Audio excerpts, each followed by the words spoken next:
High বন্ধুরা, কেমন আছো? আজকে দুপুরের খাবার আমার মা রান্না করেছে। এটা ছিল পেঁপে আলু তরকারি গতকালে আছে, এটা খাচ্ছি। আর এটা রয়েছে সাথে পান্তা ভাত। এটা মা খাবো না, মাকে দেবো না, আমি খাবো। আর রয়েছে মোচা। আর মা করেছে ডিমের ঝোল আলু দিয়ে তরকারি, মানে ডিমের কষা। আমি আর মা খাচ্ছি।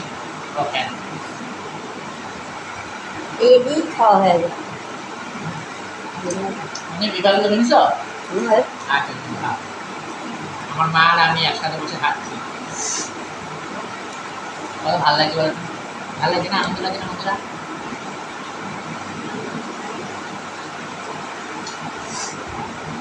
মাথার অল্প আছে। এখন আর আমাদের দোকানে রান্না করি না, এক জায়গায় ভাড়া করে নিয়েছি আমি আর মা।